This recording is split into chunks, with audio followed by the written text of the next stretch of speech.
Hello, my name is Sammy Schultz. I'm the project manager for the IRS Office of Safeguards. Welcome to Safeguards 101. The purpose of this webinar is to provide background and training for agency employees who are new to working with federal tax information, or FTI as we call it.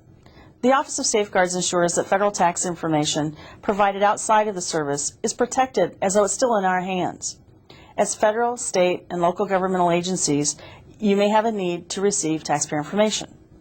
Currently, the Office of Safeguards has oversight for more than 300 agencies who receive FTI.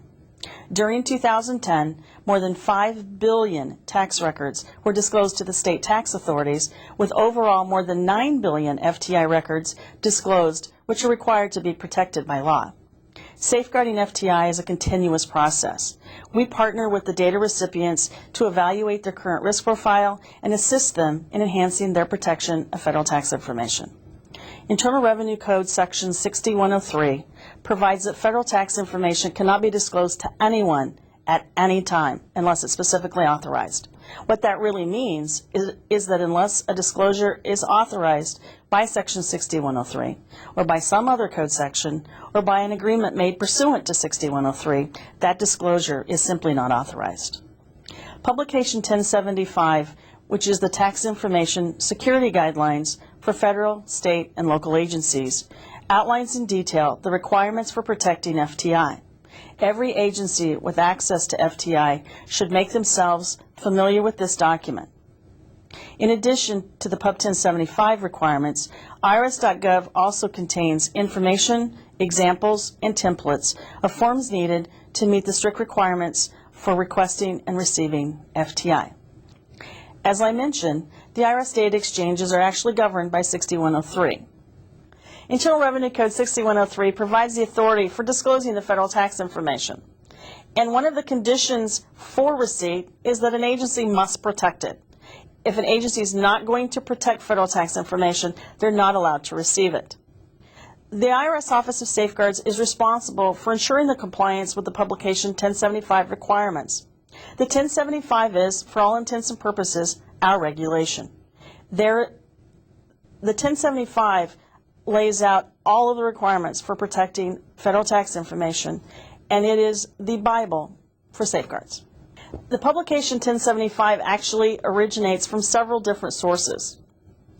IRC Section 6103P4 is what actually requires the protection of federal tax information. There are many requirements that are part of P4 that actually find themselves into the Publication 1075.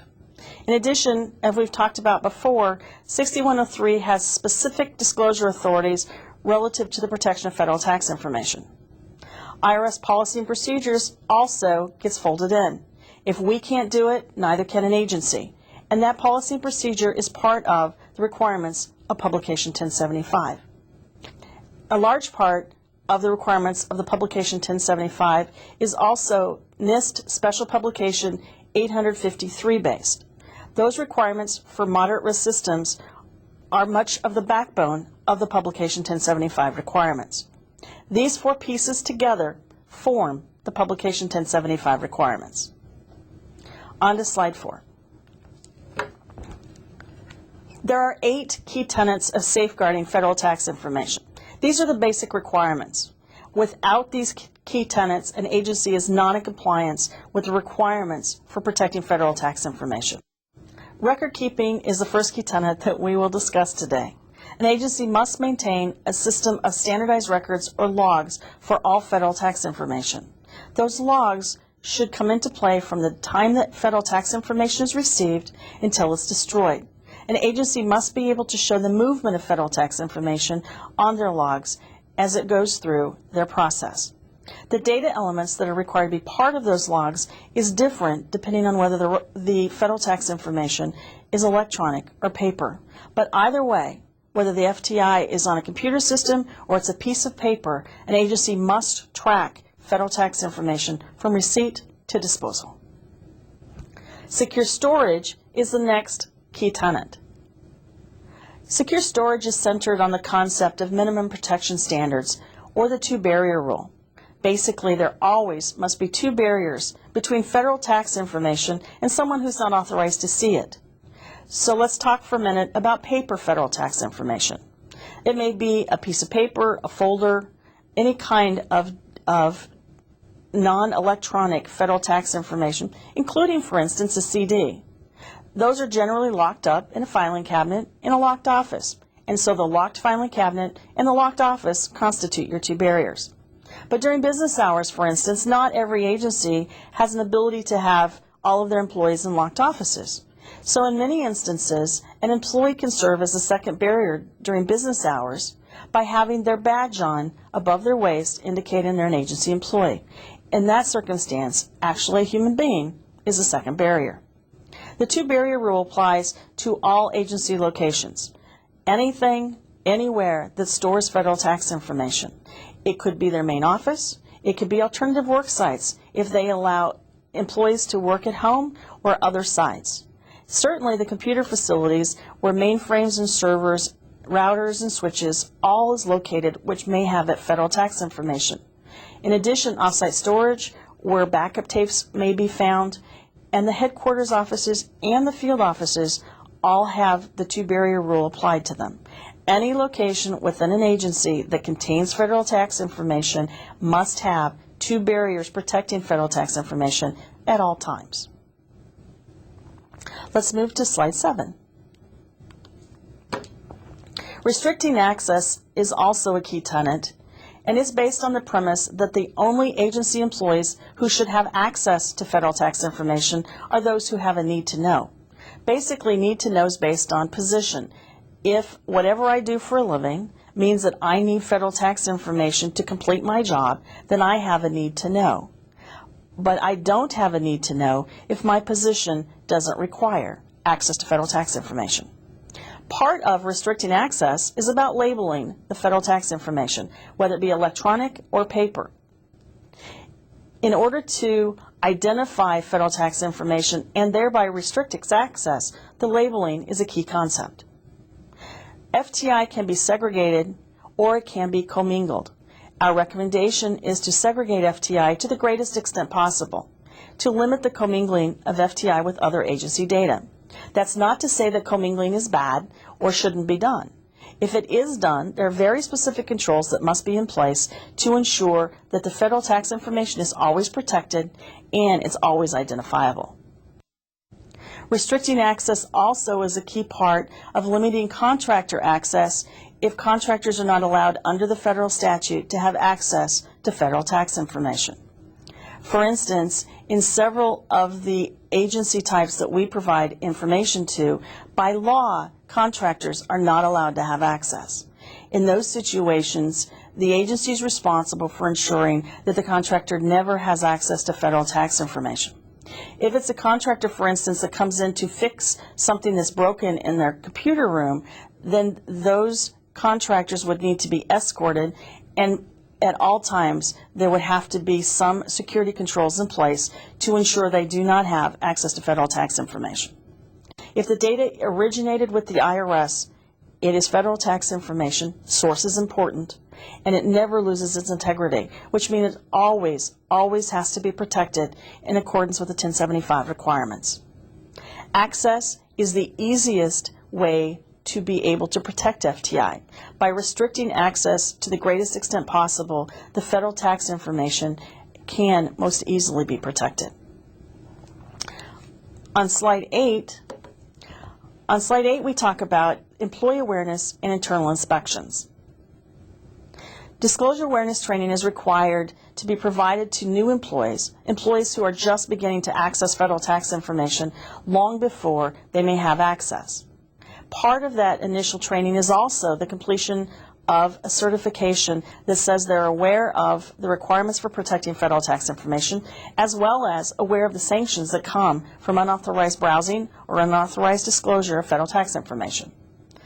Annually after that, training is required to continue the education of the agency's employees and to ensure their understanding of the agency's policies and procedures for safeguarding FTI. Again, annually there would be a certification requirement so that the employee is certifying they understand that there are sanctions associated with mistreating federal tax information. In addition, an agency must conduct internal inspections. These inspections are the agency's ability to go through their own operation and identify whether they are compliant with the Publication 1075 requirements. For headquarters, computer facilities, and contractors, each agency is required to conduct an internal inspection every 18 months. For field offices, it's every 36 months. The Office of Safeguards has developed templates that agencies can use to ensure that they're looking at the required elements. These internal inspections are also required to be notated and provided as part of the annual Safeguard Activities Report. Internal inspections are a key factor for agencies to use to identify their own problems. It is a way for an agency to identify potential changes that need to be made in their environment for the protection of federal tax information. The reporting requirements that come with each agency are several. Initially, before an agency may ever have federal tax information, they must submit a Safeguard Procedures Report. This report, which is somewhat voluminous, goes through how an agency receives, processes, and protects federal tax information. If the FTI is going to be placed on electronic systems, it also talks about how those systems will protect federal tax information. The SPR must be approved prior to any FTI access by the agency.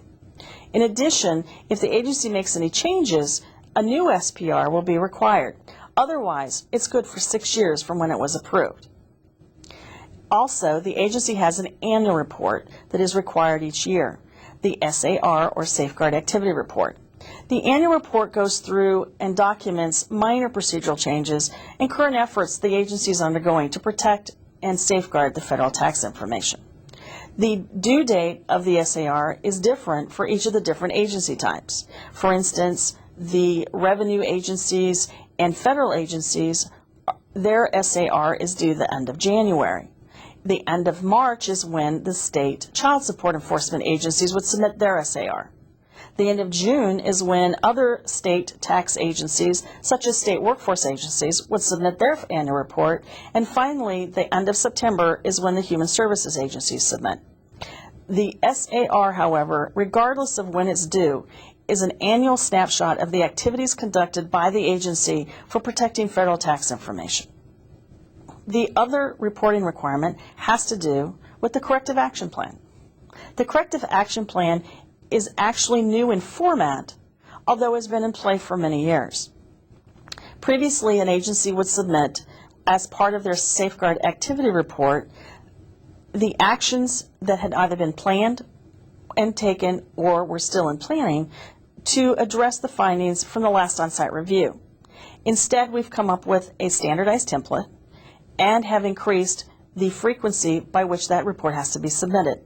The corrective action plan now has to be submitted every 6 months, once as an attachment to the SAR, and then 6 months after the due date of the SAR. The agency will document on the corrective action plan exactly what they've done to resolve a finding. If they have completed it, they will document what was done and the date that it was completed or implemented. Or if an agency hasn't completed the actions that needs to be done in order to close a finding, they will document what they have done to date and what they're still planning to do in the future, as well as a date by which the finding should be closed.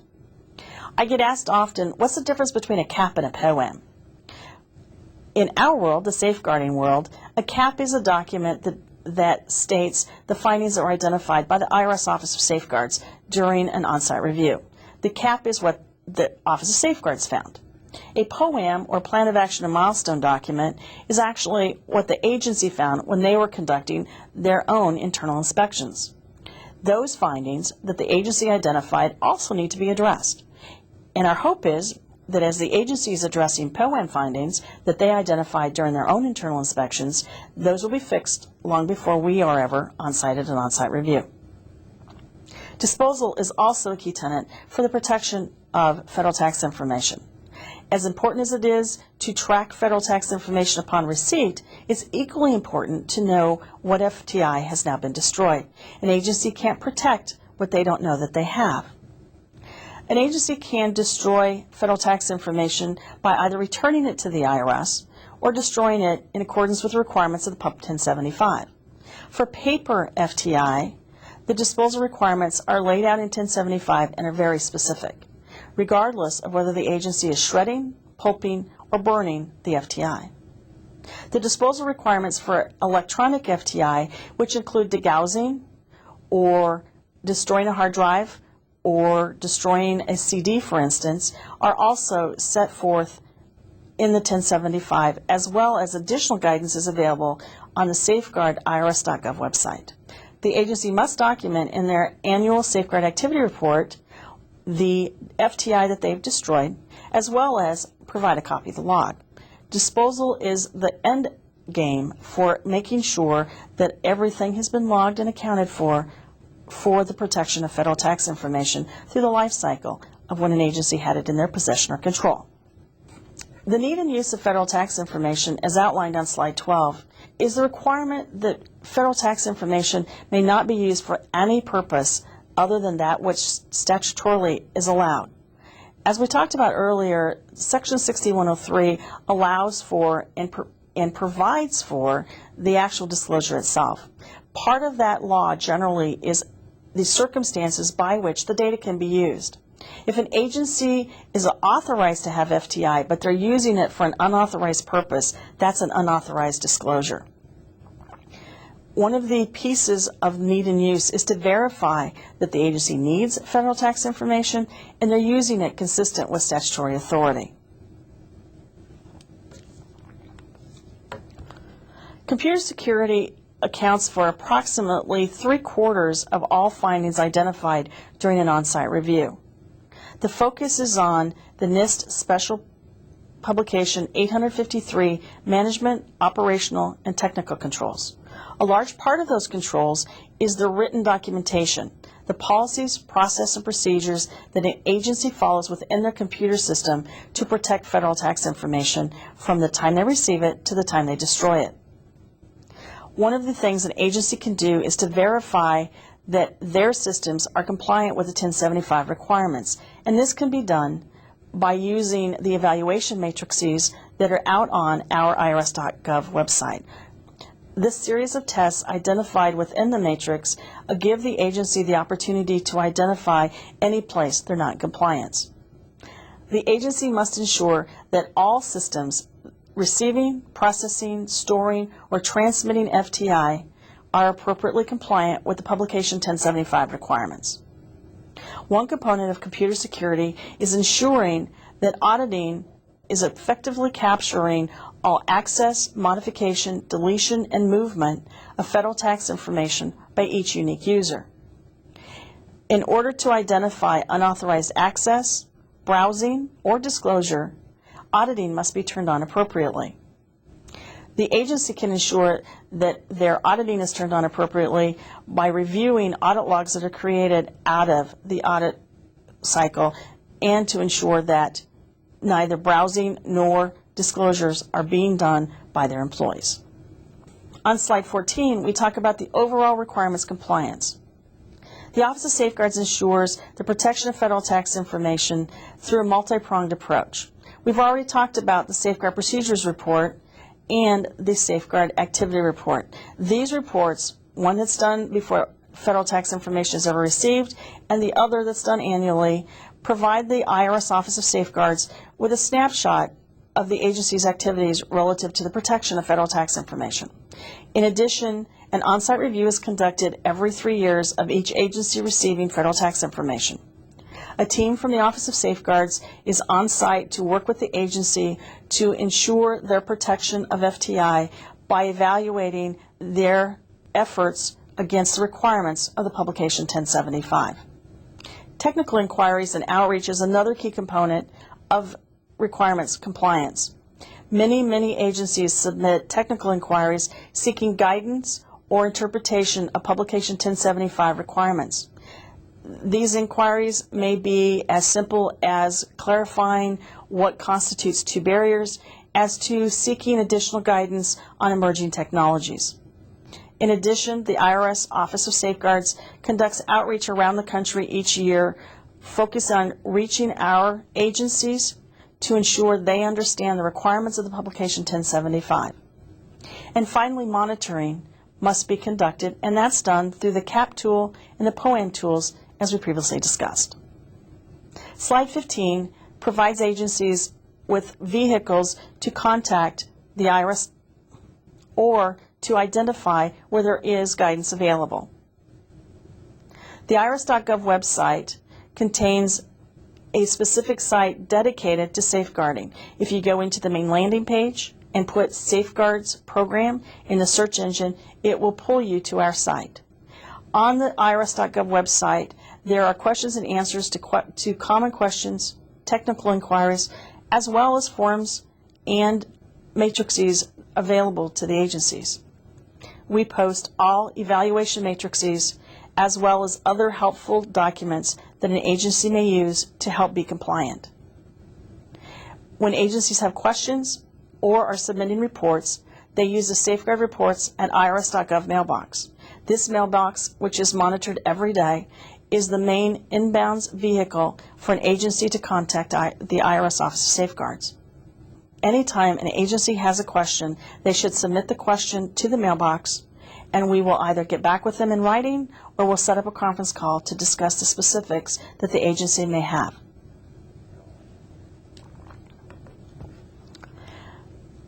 If the agency has any questions as part of this webinar, all you must do is click the Ask a Question link under the PowerPoint window and then click the Submission button. We'll also have a question and answer session at the end of the presentation. You can ask questions during the webinar, as I said, by clicking the Ask a Question link under the PowerPoint window and hitting the Submit button. At the end of the presentation, I will respond to your questions. This program will be archived on our website, www.irsvideos.gov, for later viewing. Kindly note there are no CPE credits offered for this webinar. In addition, if you think of other questions you may have after this webinar, please don't hesitate to submit them to our mailbox at safeguardreports@irs.gov. This concludes the video portion of the webinar, and I thank you for watching.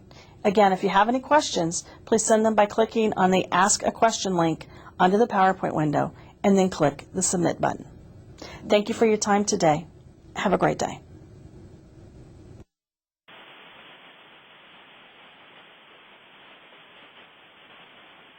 Hello, I'm Jerry Kelly Brenner with the Small Business and Self-Employed Division, and I'm here today with Sammy Schultz, Project Manager for the IRS Office of Safeguards. Sammy will be answering the questions, and I will be monitoring the questions for us. We hope you found the webinar helpful and informative. So now let's find out what questions are on your mind. Sammy, here's your first question. We have field offices located in every county in our state. You said we have to complete internal inspections of our field offices every 36 months. Does this mean someone from the headquarters office has to travel out to do a review? We don't have the travel money to do that. Sammy? Thank you, Jerry. That's a question we hear often, and we deliberately have set up templates so that you don't. So let me explain how the whole thing can potentially work. There are templates that were created by the IRS Office of Safeguards that cover all the required fields, all the questions that you need to ask while an internal inspection is being completed, and those are deliberately set up so that they can be done as a self-evaluation.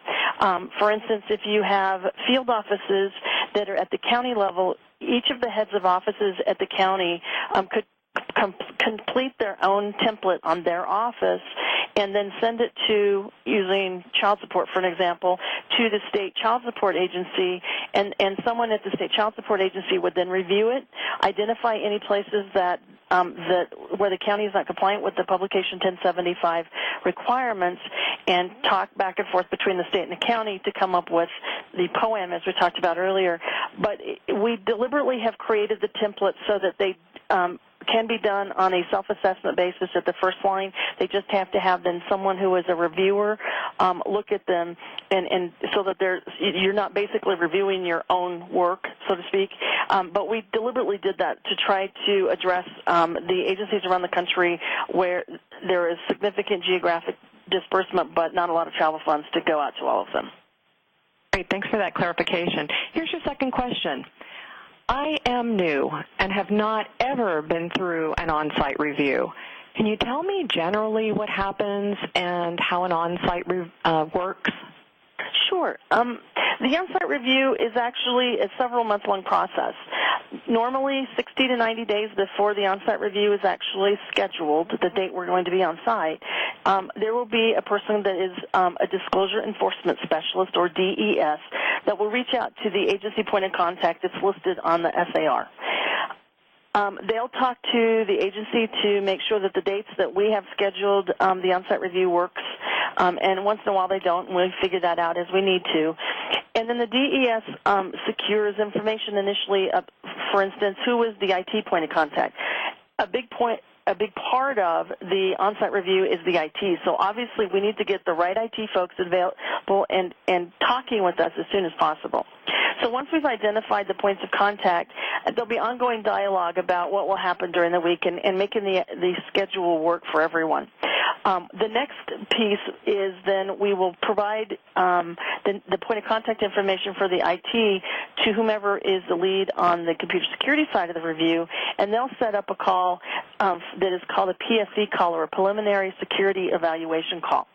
At that call, basically what happens is that we talk through with the agency on what IT technology they have employed, whether they have a mainframe, whether they have server farms, what kind of routers and switches they have, how do their different applications work, do they have a data warehouse, all of that type of information, so that we can identify what is within scope, if you will, for the review.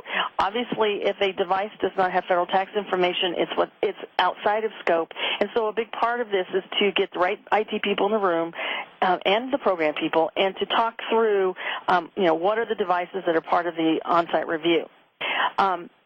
Between the time that we are done with the PSE call and the beginning of the review, whoever the computer security reviewer is will send out what are called Schisms, or Safeguard Computer Security Evaluation Matrices. These are also up on the main landing page of our IRS.gov website. The Schism is what the computer security the computer security reviewers will use to evaluate the controls that are in place for the different devices. For instance, if an agency is running a Red Hat Linux server, then they would go pull that off the website, or our computer security people also will send it over. We don't necessarily expect the agencies to go through and complete on the IT side these schisms, but we want them to look at the questions, and that those are the questions that are going to be asked by our team when they come out to do the review. On the physical side, the DES will send over a document that is called a SDSEM, a Safeguard Disclosure Evaluation Matrix, and what that document is a list of questions relative to the physical side. Who controls keys for access? How often is an inventory completed? What are the two barriers that you have in place? How do you do backup tapes, and where do they go? It's those physical type questions for physical security. The SDSEM, we do ask the agency to complete and to send back. Now, the SDSEM has several pieces to it. One is for the headquarters piece, so it would be the controls that are in place for the physical security of the headquarters office. Then there's another tab that has to do with the local field offices, and there's another tab that has to do with the computer facility, because all of them have to have physical security as well, if, for instance, the computer facility, as well as, of course, they'll have all the computer security hardware over there. So the SDSEM is we ask the agencies to complete and send back to us. By doing that and sending it back 1 to 2 weeks before we're actually going to be on site, what it allows the DES to do is to go through and look for compliance, basically, and to be able to weed out, if you will, the areas that an agency is already in compliance with. And so then the DES can focus on the questions that they may have on the answers that are provided. What it allows is for the agency and the team that is out conducting the review basically more time to be able to talk about where the agency may be going, any advice they may need on, future endeavors that they have in mind. By having the SDSEM in hand, we can save some time on our end, and the agency knows going in if they have any problems because they will have already completed the SDSEM. Now, the on-site review is actually generally a one-week review. Once in a while we have multiple weeks, but generally it's a one-week review. Mondays and Fridays are travel days. The opening of the review is normally at 9 o'clock on Tuesday.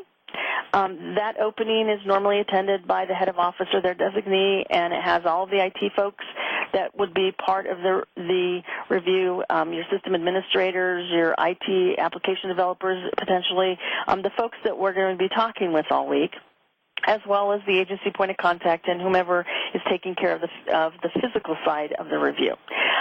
From there, we normally do a data flow right after that opening, which is while we have both the program side, if you will, and the IT side in the same room, to talk through where does the data go.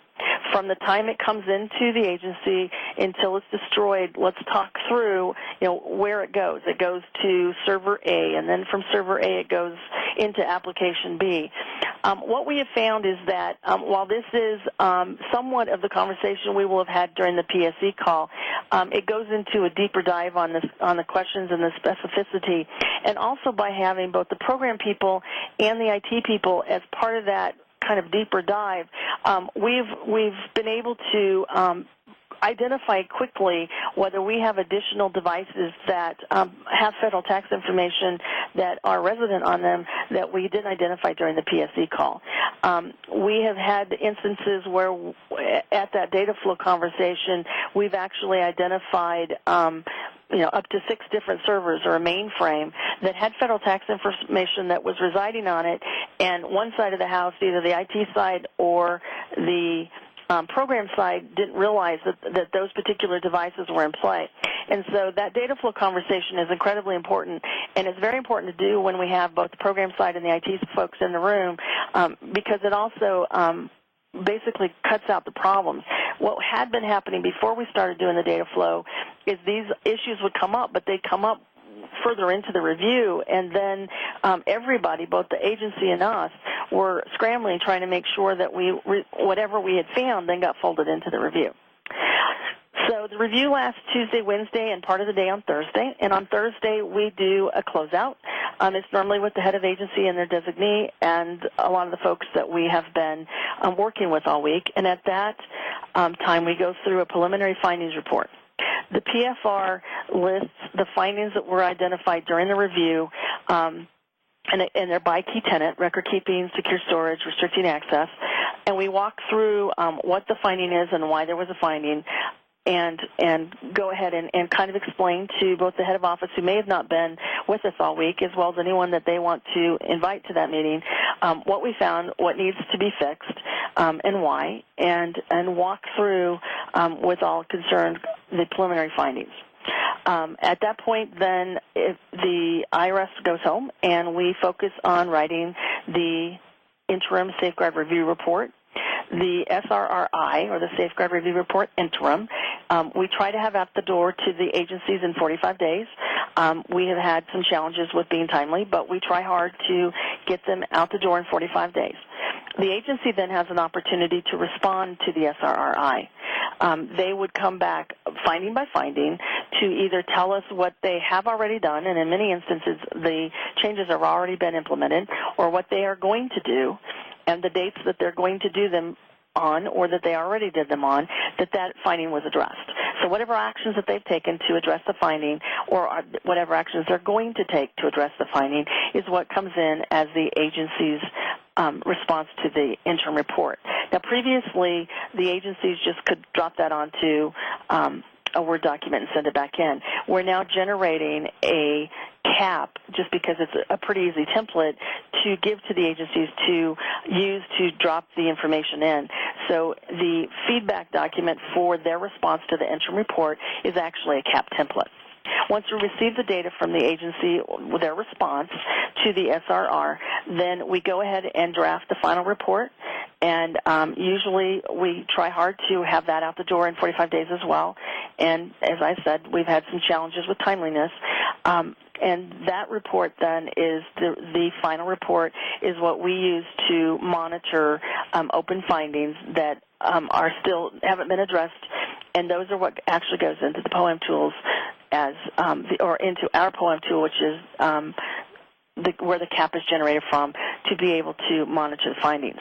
Now, once in a while, we have agencies that when we say in the report that the agency needs to do X, Y, or Z, they don't have the ability to do that for a host of reasons. Some may be budget, some may be because of state law or regulations. And if the agency comes back to us and says, while you may want us to do A, B, and C, we're going to do X, Y, and Z, we generally will hold a conference call with the agency and see if we can arrive at a mutually agreeable solution. And that may be by putting compensating controls in place, by trying to identify a way that the finding can be addressed in a manner that is acceptable to both the IRS for the 1075 requirements and to the agency itself. So that's the process that we go through on an on-site review. So it starts 60 to 90 days before the actual review is going to be started. Then there's the week on site, and then there is about 3 to 4 months. If everything's working timely, a 3 to 4 month window, actually about a 4 month window, until the final report will actually get issued. So an on-site review is something that you're going to be working with the IRS for probably the better part of a year, 3 months up front and probably 4 or more on the backside. So it's going to be basically the better part of a year overall. That's a lot of valuable information. Thanks so much, Sammy. Actually, there was something that you mentioned that this particular question is right up there, which is, are these templates on your website? You mentioned about the templates. Are they available on our website? Absolutely. What the agencies need to do is to go out to irs.gov, put in Safeguard Report or Safeguard program up in the search engine, and it will give you a list, and we're normally the second one down, and that will take you into the main landing page for the Safeguards program. It will actually say Safeguards program across the top. If you go clear to the very bottom of that page, all of the evaluation matrices are located down there. And so there's about a dozen and a half of them that are located down there. We have received permission to be able to load Excel files instead of flat files out on irs.gov so that the agency can actually download a workable document and that they are in Excel spreadsheet. And so our recommendation to agencies always is, please don't ever hesitate to go pull those down and use those Schisms and the SDSEM as a way to identify whether you have hardened your systems the way that they need to be hardened or that you are putting the physical controls in place the way that they need to be. I'm sure that many of the agencies are happy to hear that they're available online and easily accessible. Thanks. I know this next question is familiar in that oftentimes we never know who is it that we really need to contact. The particular question is, as a state agency, when we have questions related to some of the IRS findings or requirements, should we get a contact name with Booz Allen to work through these issues, or would we work with IRS staff? Generally what we would prefer you do is to work through the IRS staff. Here's how the kind of rule of thumb is. From the time that the DES contacts you to initially set up the review until the time that the final Safeguard Review Report goes out the door, then that DES is your main point of contact. Once the final has gone out the door, then we would like you to use the mailbox to put something into the mailbox saying, I have a question on a report from previously issued, because the DESs, we do about 90 to 100 reviews a year, and so obviously once they get a final out the door, they're focused on the next one. We'll get them back involved, but there may be simple interpretation questions that some of the rest of us can help answer, and so from the time from the review starts until the final SRR goes out the door, that DES is absolutely who would like you to reach out to.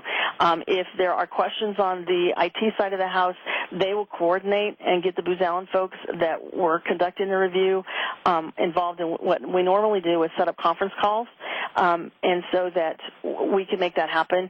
But the DES should be their main point of contact until that final safeguard review report is actually issued. And after that, it's the mailbox. Thanks, Sammy. Your next question. How do we receive the FTI data, STP Direct Connect, and how often? It's very dependent upon what kind of an agency you are and what you signed up for. So let me give you the short version of this. The state revenue and state tax agencies receive federal tax information through a tumbleweed product for the secure data transfer. SDT is sometimes what it's referred to. The product is actually tumbleweed.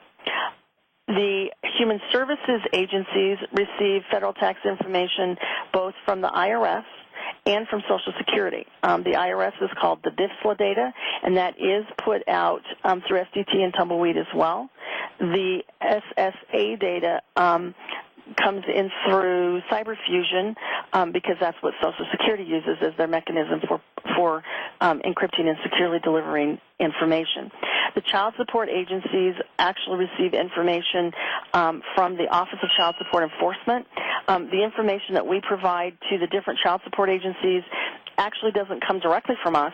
It goes from different people. The refund offset goes from the Financial Management Service, FMS, which is a sister agency to the IRS as part of the Department of Treasury. FMS is who actually administers the refund offset program, and they provide the data over to the Office of Child Support Enforcement, who then provides it to the state.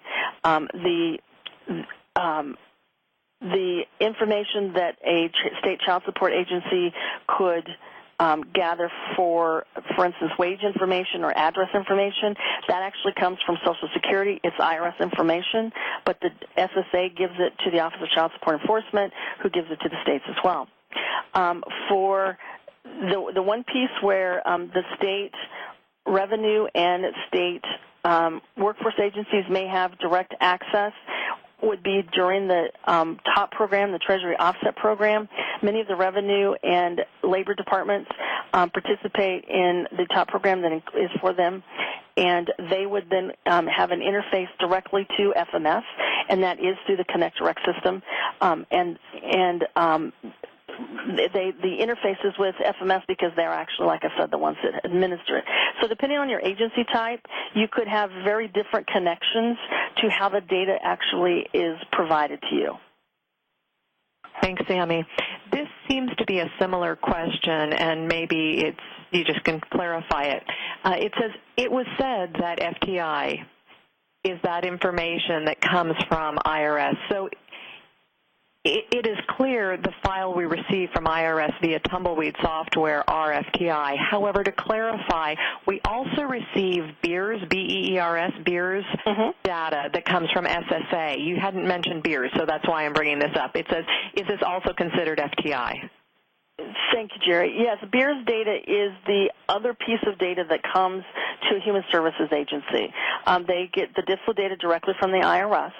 The BEERS data is actually our data. It's IRS-sourced data. It's just that the delivery mechanism is through Social Security. Social Security and us share some data, and other data they process on our behalf, but it's federal tax information. And so there are many cases in both the human services agencies and the child support agencies that the data is coming from Social Security, but it's still IRS data, and it is therefore still federal tax information. Thanks for that clarification. Right, the BEERS data is one of those places that it's federal tax information. It's just coming directly from Social Security. Great. Here's another question. You indicated that the source of FTI is important, and if it comes from the IRS, it needs to be protected. What if the source of the paper document is the taxpayer themselves? Okay, great question. The taxpayer always has a right to do whatever they want to with their own data. If the taxpayer provides you with a copy of their federal tax return, excuse me, then it is voluntarily provided information, and it does not have to be protected. However, if you also, let's say that you are a state revenue agency, that you also in an extract get that information as well. What you would have to do is be careful about what was the source of the data that you're actually using. As long as what you're using is what the taxpayer provided to you, it doesn't have to be protected. But if it is the same, for instance, an adjusted gross income figure on a tax return that we also would provide out on an extract, if that's the number you're using, the one that you received off of that extract, then it is protected information, and there's all of the requirements come into play. But the taxpayer can always give you information, and that is voluntarily provided, and it does not have to be protected. The other half of that, the other piece of this question, Jerry, that I get asked a lot is, may I give the taxpayer, the person whose information we're talking about, a copy of whatever we may have? Yes, the taxpayer is always allowed to get a copy of their own information. So if the child support or human services is working with someone and it's their information, it can't be their spouse's information unless it's a jointly filed return. It needs to be them as the taxpayer. They're always allowed to receive a copy of their own information. They are not allowed to receive a copy of someone else's information. And so you just have to be real diligent to ensure that whatever you may be providing to someone is they are the taxpayer and it is only their information. But absolutely, the flip side of that question is always, not only what can I get from the taxpayer, but what can I give to them? Thanks, Sammy. This question has a little bit different focus. It says you talked about training that needs to be conducted. What type of training and how should it be conducted? Do you have any training materials available? The training needs to cover several topics, and we have some videos that are up on the website that cover part of it. Basically, what the training needs to encompass is the sanctions that are associated with the misuse of federal tax information. Two of them, some of them are felonies, some of them are misdemeanors, depending on the code section. It needs to talk about how federal tax information needs to be protected. For instance, where we talked about record keeping, secure storage, that type of thing. It needs to talk about what the incident response policy and procedure is. That was a requirement that came into play in August of 2010. So on part of the annual training is that you would refresh your employees' knowledge of what they're supposed to do if there's a data breach or if they think there's a data breach. And so that's part of the training as well. Generally, it's a matter of making them aware of what potentially the sanctions are, what they need to be doing, how they need to raise the flag, if you will, if there is a data breach or a perceived data breach. What many agencies have done have taken the videos that are out on our website and have incorporated them into PowerPoint-type presentations where they read a PowerPoint and then go watch the videos. There are as many different ways to do this training as there are agencies. Some have incorporated it into similar training that they do for state data, and they talk about this is what you need to do for state data and here's what you need to do for federal data. There really isn't a standard, here's what you could use for data. As long as it includes the sanctions, it talks about what you need to do to protect it, and it talks about the incident response. Generally, you'll have compliant training materials. Thanks, Sammy. And I think that's a good recommendation, too. I don't know whether all of the agencies are aware that on the IRS video portal that under the tab for government, there's actually a section for safeguards where they can get a lot of information. Right, and then we hyperlink that over to our website as well. And so even on the Safeguards website, you can go down into the guidance on specific topics, and there's a hyperlink over there for those videos. So either way, either direction you go on irs.gov, you should be able to find them. We also have the training that's out online. Some of it's general training, some is for human services, some is for child support agencies. We also have those on CD. They are not copyright protected. We did that deliberately so that an agency could cut and paste and take whatever they wanted to put together electronically their own training.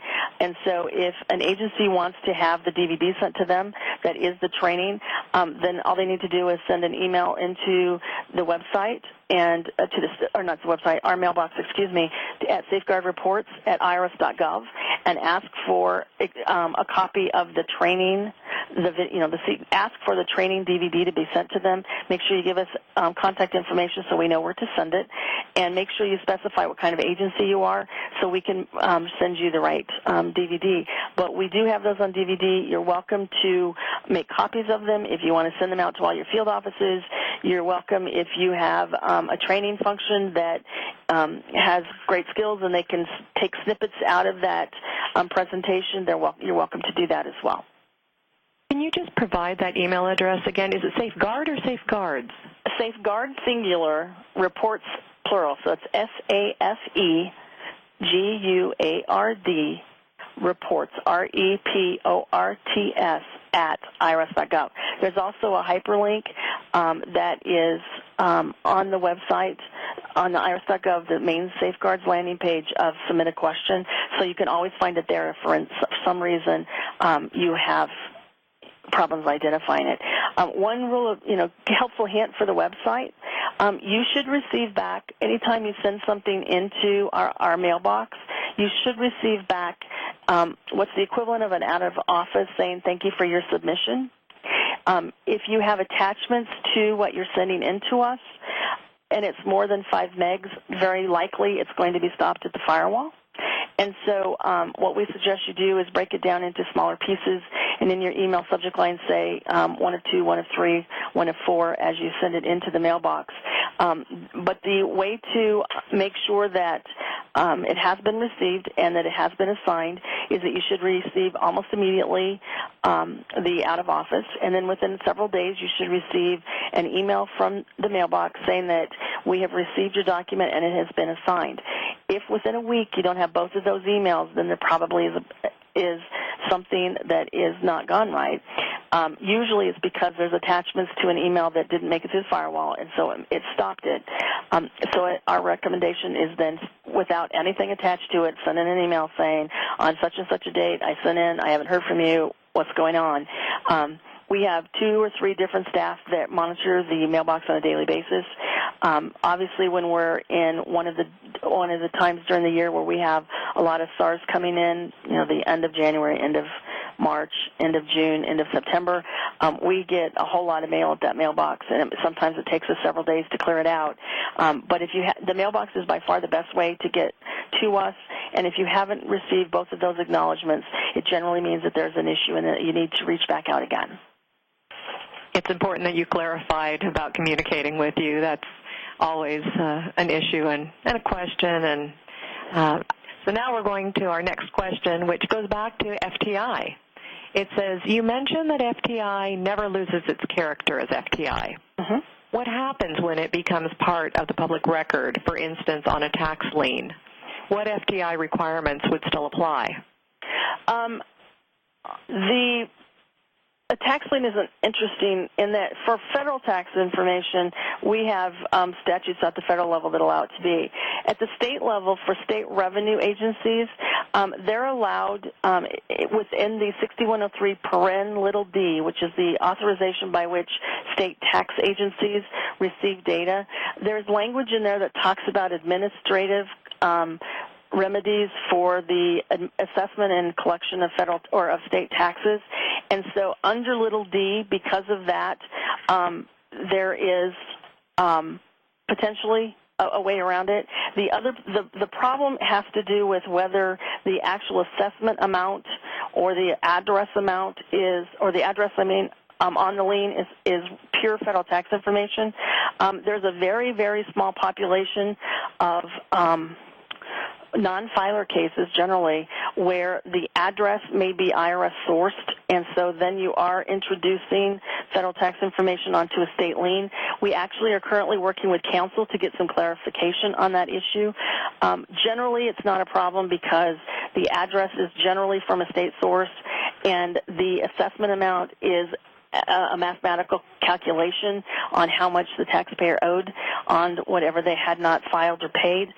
And so generally it's the address that is the problem, but it's only on a very small percentage of cases where the state did not have entity information on that particular taxpayer. They tried to, they went through the process to try to get the taxpayer to file a tax return. Taxpayer did not. They filed a tax return on their behalf, and now they're trying to collect it. And as I said, we're currently working with our counsel for some clarification on that, and we expect that that will become forthcoming in the next several months so that we can get something back out to the revenue agencies. This has been a question that we're asking when we've been doing the on-site reviews. And once we do have a definitive answer, we will come back out to the agencies through the governmental liaisons to ensure that that answer gets dispersed. Thanks for that update. We have time for one more question. Can we provide the FTI information to the taxpayer's representative if we have a power of attorney or tax information authorization? It depends on what kind of agency you are. There is delegated authority to the tax agencies to do that. There is not delegated authority to child support and human services agencies to be able to, for all intents and purposes, process a power of attorney, make the determination that the document sitting in front of you that says they have the right to represent the taxpayer is valid under the requirements and the regulations under 6103. The tax agencies have that delegated authority. The human services and child support agencies do not. So what we recommend that you do for the child support and human services agencies is that if your taxpayer is bringing someone with them, whether it be a family member, an accountant or an attorney, an interpreter, whomever it may be for the child support and human services world, before you ever start talking about anything that is federal tax information, that you need to ask the taxpayer sitting in front of you, do you have their permission to discuss their case in front of whomever they brought with them, including the federal tax information. As long as the taxpayer gives you authority to discuss their information with the person sitting next to them as you are discussing it with the taxpayer, you're fine. It's if you are trying to disclose information because they're like, don't deal with me, deal with my power of attorney, then in the child support and human services world, you're not allowed to do that. But as long as the taxpayer is sitting there and you seek their, verbal assent that you can talk to or about whatever their particular case situation is in front of whomever they brought with them, you would be fine. Thanks so much, Sammy, for joining us today and for sharing all this valuable information. I'm sure that the agencies are very appreciative. And that's all of our questions for today. Thanks so much for watching our webinar, and we hope you learned a few things about safeguarding federal tax information. If you have any questions that were not answered today, please visit our website at www.irs.gov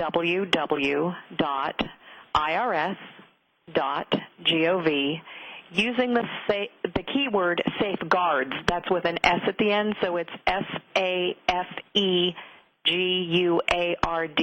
safeguards, for more information and answers. We thank you again for your time and attendance, and we hope you have a great day. Thanks again.